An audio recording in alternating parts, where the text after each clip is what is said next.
MPPSC को लेकर के आप लोग बहुत दिन से क्वेश्चन पूछ रहे थे। आप लोग बस एक काम करिए, कुछ नया पढ़ने का प्रयास मत करो। आप जितना पढ़ लिए 70 से 75 क्वेश्चन सही करना जीएस के, जिनको सिविल सेवा में जाना है। सीसेट का पेपर क्वालिफाई, उसको निकाल लोगे, कोई बड़ी बात नहीं। जीएस में 70 से 75 क्वेश्चन के बीच में लाना, 100% तुम्हारा सिलेक्शन होगा। तो जो आप अभी से पढ़ चुके हैं उसी को रिवीजन करिए पहले, कुछ नया मत पढ़ना अभी, ठीक है? क्योंकि अभी आपका जो समय है कुछ नया पढ़ने के लिए नहीं है। कॉन्स्टिट्यूशन लॉ पढ़िए अच्छे से, कॉन्स्टिट्यूशन लॉ 1919 1935 उसको अच्छे से पढ़ लीजिए। संशोधन पढ़ लीजिए, मूल अधिकार फंड और डीपीएसपी, इससे थोड़ा सा एक बार करिए। और साथ ही साथ में 3 चीजें, संवैधानिक आयोग, सांविधिक आयोग। बहुत सारे बच्चों को नहीं पता कि संवैधानिक क्या है, सांविधिक क्या है और गैर संवैधानिक क्या है, नहीं पता लोगों को, तीनों में अंतर नहीं कर पाते।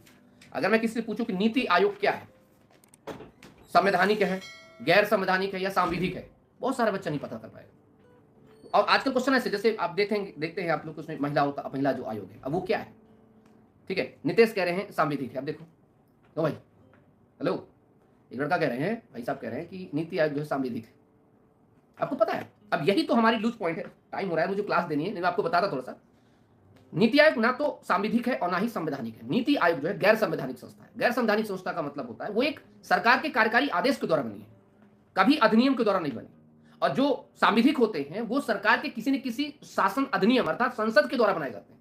और संवैधानिक वो होते हैं जिनके बारे में चर्चा संविधान में की गई। क्लियर हो गया बेटा? ये 3 चीजें। अब देखो, छोटी चीज मैंने आपको बता दिया, ठीक है? ये आपको दिमाग में रखना कि सांविधिक क्या है, संवैधानिक क्या है, क्योंकि ये 10 क्वेश्चन आने हैं। और थोड़ा सा इसके आर्टिकल्स में घुस के क्वेश्चन कुछ पढ़िएगा आप लोग कि मध्य प्रदेश का जो बनाया गया था, डेवलपमेंट किया गया था, मध्य प्रदेश जो आपका पुनर्गठन आयोग था, उसके अधिनियम में मध्य प्रदेश में कौन कौन से, जैसे 118 से शुरू करना, लोक सेवा आयोग के बारे में जो गठन है उसको पढ़ना शुरू करना, बाल संरक्षण आयोग के बारे में उसको पढ़ना शुरू करना। साथ ही साथ में ये पढ़ने का प्रयास करो कि खिलाफ अपील कहाँ की जा सकती है। जैसे आपने देखा, पिछली बार पूछा था एनजीटी में कितने दिन में अपील की जा सकती है, 90 दिन है, 60 दिन है, 120 दिन है। तो थोड़ा सा अपील वगैरह, क्योंकि अब ये चीज क्या है, हम लोग एडवोकेट है तो हम लोग ना भी पढ़े तो भी हमें दिमाग में रहता है, ठीक है? लेकिन आप लोग जो है न्यू कॉमर्स हैं, तो 2-4 क्वेश्चन आजकल वो लोग ऐसे डालने लगे हैं कि कब अपील की जा सकती है, बाकी सब चीजें क्या है, भारत में पीआईएल की चीजें क्या है, वो तो आपको करेंगे तो सही रहेगा आप लोगों के लिए।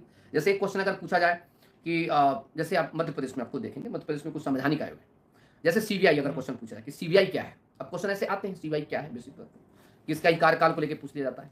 अच्छा, इस बार एक और चीज करके जाना, नेशनल अदर बैकवर्ड कमीशन, राष्ट्रीय पिछड़ा वर्ग आयोग, और एक है पिछड़ा वर्ग आयोग, दोनों में अंतर है।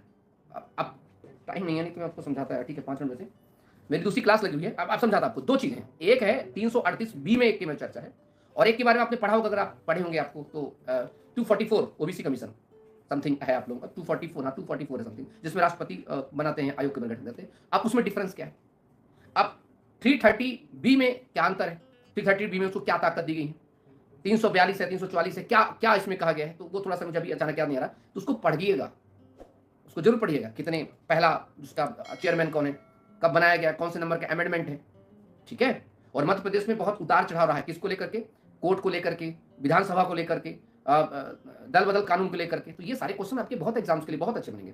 पंचायती राज का चुनाव होना है तो तय है 2-3 क्वेश्चन आप इस बार पंचायती राज से पाएंगे। तो आप क्या पढ़ सकते हैं, जैसे राज्य निर्वाचन आयोग, राज्य निर्वाचन आयोग के बारे में चर्चा कौन सा अनुच्छेद में की गई है, ओबीसी के लिए आरक्षण की व्यवस्था किसमें की गई है, महिलाओं के लिए आरक्षण की व्यवस्था कौन से अधिनियम में की गई है और कौन से साथ में पंचायती राज अधिनियम में कहां पर की गई है, और साथ में जो है आपका अनुच्छेद में कहां पर की गई है, पंचायतों गठन की बात कहां पर की गई, नगर पंचायत गठन की कहां पर बात की, एक बार पढ़ लीजिए, ठीक है ना? तो वही है, आपने मुझसे कुछ छात्रों ने पूछा कैसे करना है, तो बाकी मैं आपको 5 जून के बाद, 5 जून का पेपर हो जाए तो 6 जून से मैं आप लोगों को काफी मार्गदर्शन करूंगा, क्योंकि जो व्यक्ति उसको निकाल चुका होता है फिर उसे पढ़ने में कुछ अलग ही मजा आता है, उसको एक खिलाड़ी हो चुका होता है उस चीज का, ठीक है? ठीक है, जय हिंद, जय भारत, टेक केयर, नमस्कार। अन अकेडमी पे मेरी आप क्लासेस जो है फ्री क्लासेस अवेलेबल होती हैं, खास करके जो भी लोग तैयारी कर रहे हैं, किसकी एसएससी की तैयारी कर रहे हैं या तैयारी कर रहे हैं आप रेलवे ग्रुप बी की तैयारी कर रहे हैं आप। मई ऑफर चल रहा है अभी, आपको पता है, तो 9 मई से लेकर के 12 मई तक है तो ऑफर है, ठीक है? इस पर आपका एसएससी एग्जाम्स है, एसएससी रिन्यूअल्स के लिए है आपका।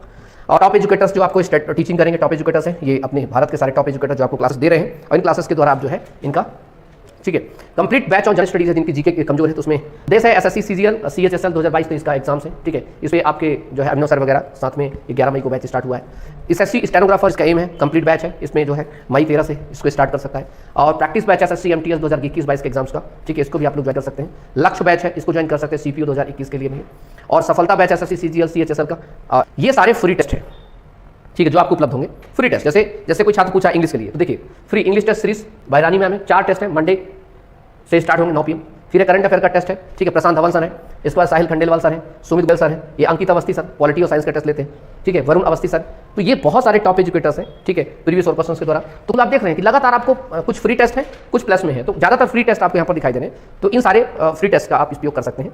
और आज का डाउट का ऑप्शन नया फीचर जुड़ा गया है, इसका फ्यूचर करके, मतलब आप टीचर पढ़ा रहे हैं, आपको आप फोटो खींचिए, कोई डाउट है किसी को पढ़ते समय, फोटो खींचे, फोटो खींच के सीधे आप क्या कर सकते हैं, यहाँ पर अब सीधे भेज सकते हैं, सबमिट कर सकते हैं। तो इसे कहते हैं आज का डाउट फीचर। एक और फीचर जोड़ा गया है इसमें, बहुत अच्छा है, ये जो आजकल आइकॉनिक फीचर से एक है प्रायोरिटी डाउट सॉल्विंग क्लासेस में, जिसमें एक वाया आस्क डाउट फीचर जोड़ा गया है, एक है प्रायोरिटी लाइव क्लासेस में, लाइव क्लास में रेज हैंड का। जैसे आप लोग टीचर से बात करते हैं ना, ऐसे आपकी बात होती है, मतलब इधर से क्लिक करते हैं, घंटी जाती है, उधर से टीचर पिक करता है, एक्सेप्ट करता है, और आपकी बात जैसे फोन कॉल्स में होती है ना, ऐसे बात होती है, लाइव क्लास में बात होती है आपकी, तो डाउट क्लास हो गया, सारी चीज क्लास होगी। इन सभी का सब्सक्रिप्शन में अगर आपको फायदा उठाना है तो मेरा, अगर आपको परचेस करना है तो DN लाइव मेरा जो रेफर कोड है DN लाइव, नहीं तो मेरी स्पेशल क्लासेस फ्री में आपको मिलेंगे ना, DN लाइव है ना, ये मेरा आपका रहेगा। उसके बाद आइकॉनिक फीचर्स में भी आपका ये है, ठीक है, जिसमें प्लस सब्सक्रिप्शन, सभी सब्सक्रिप्शन जो भी लेंगे आप, उस पर अगर मेरा रेफर कोड लगाते हैं DN लाइव तो आप 10% का क्या मिलता है, डिस्काउंट मिलता है, ठीक है। So all set, let's crack it with Unacademy, right.